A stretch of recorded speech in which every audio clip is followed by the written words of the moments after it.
Welcome back to of the record. కాసుల వర్షం కురిపించే పోస్టు ఎక్కడ ఉన్నా అక్కడ పాగా వేసేందుకు అధికారులు చేసే ప్రయత్నాలు అన్నీ ఇన్ని కావు. ఇప్పుడు రాజమండ్రిలో ఇదే జరుగుతోంది.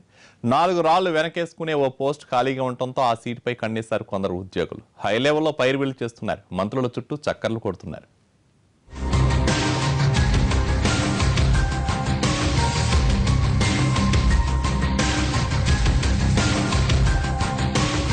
రాజమండ్రి డివిజనల్ పంచాయతీ అధికారి పోస్టు 4 నెలలుగా ఖాళీగా ఉంది. గతంలో ఇక్కడ డిఎల్పిఓగా పనిచేసిన అధికారి బాగా వెనకేసుకున్నారన్న ఆరోపణలు వచ్చాయి. రాజమండ్రి రూరల్ పరిధిలోని 16వ నెంబర్ జాతీయ రహదారిని ఆనుకుని ఉన్న గ్రామాల్లో రియల్ ఎస్టేట్ కార్యకలాపాలు జోరుగా సాగుతుంటాయి.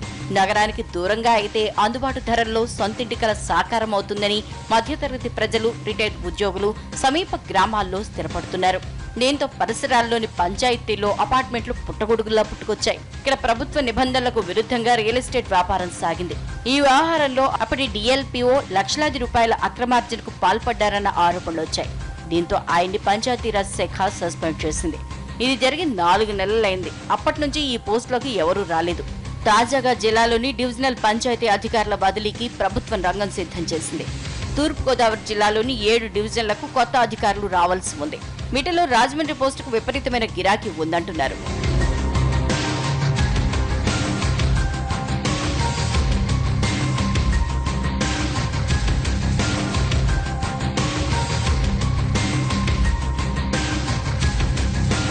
(274) పంచాయతీలతో పాటు రాజమండ్రి రూరల్లోని మేజర్ పంచాయతీల్లో భారీగా లేఅవుట్లు వెలుస్తున్నాయి. అందుకే రాజమండ్రి డిఎల్పిఓ పోస్టుపై అధికారులు గురిపెట్టారని తెలుస్తోంది.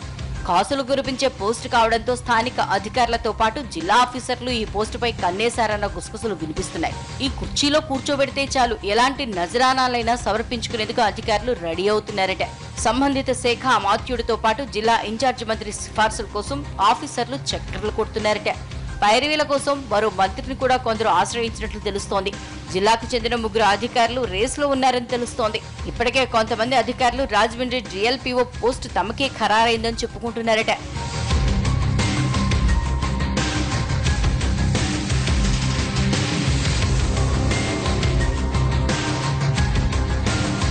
మొత్తానికి హాట్ కేక్ లాంటి కుర్చీలో కూర్చునేందుకు పట్టు వదలని విక్రమార్కుల్లా ప్రయత్నిస్తున్నారు అధికారులు. ఈ పోస్టుకి ఇంత డిమాండ్ ఉంది కానీ కొత్తగా ఏర్పడిన రామచంద్రాపురం, ఏటుపాక రెవెన్యూ డివిజన్లో ఖాళీగా ఉన్న డిఎల్పిఓ పోస్టు వైపు ఏ అధికారి కన్నెత్తి చూడకపోవడం చర్చనీయాంశమవుతోంది. బంగారు బాతులా మారిన రాజమండ్రి డిఎల్పిఓ పోస్టులో ఎవరు కూర్చుంటారో చూడాలి.